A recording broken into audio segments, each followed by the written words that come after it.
How's everybody doing on this fine day of protest out here?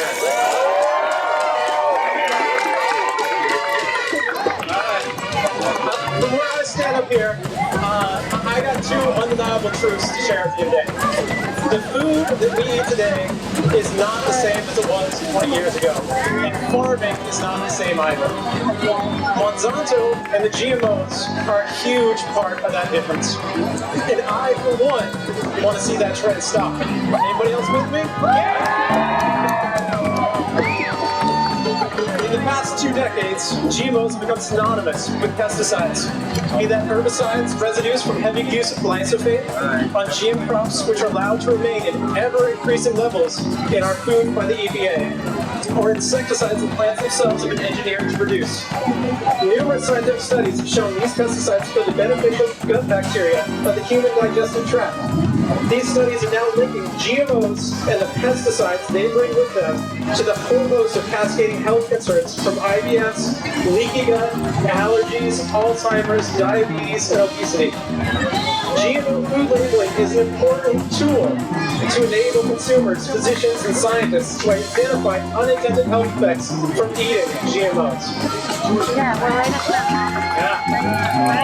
up there.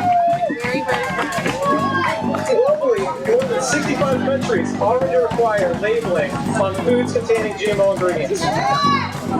Opponents of GMO labeling in the U.S., like Coke, Nestle, and General Mills, already comply with GMO labeling requirements globally with the foods they distribute. Or they source non-GMO replacement ingredients. These same companies should be required to do the exact same thing here.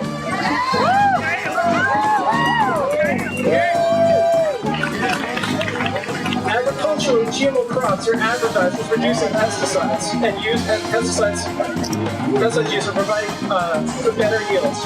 In actuality, since GMO agriculture began, our use of pesticides has skyrocketed, resulting in super weeds and super bugs, which need new and increasing amounts of pesticides to control. This results in the killing of beneficial soil and pollinator organisms and polluting our watersheds and ecosystems. Additionally, GMO crops have failed to deliver and promise on any promise of better yields and risk contaminating non-GMO fields. Oregon needs to take a stance and protect our local farmers.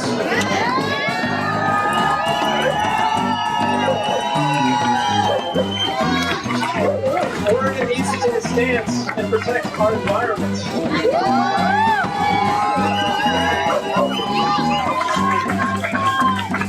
GMO labeling is an incredibly important tool.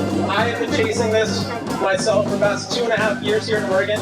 I am incredibly proud and pleased to be standing here today, actually out here collecting signatures.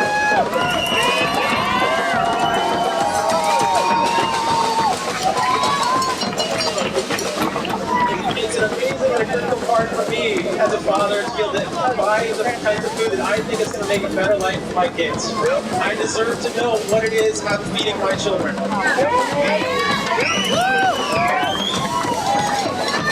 Opponents of GMO labeling will tell me to go buy organic. That's a great thing.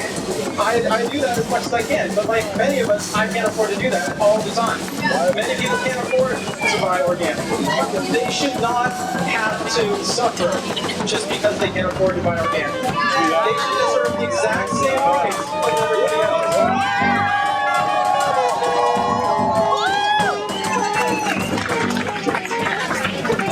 GMO labeling is on an upswing.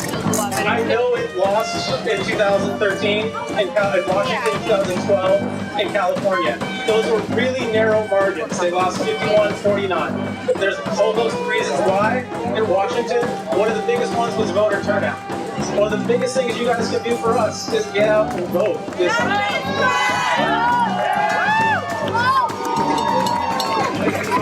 We just have to turn you guys out. Vote for GMO labeling when you guys see it this fall, right?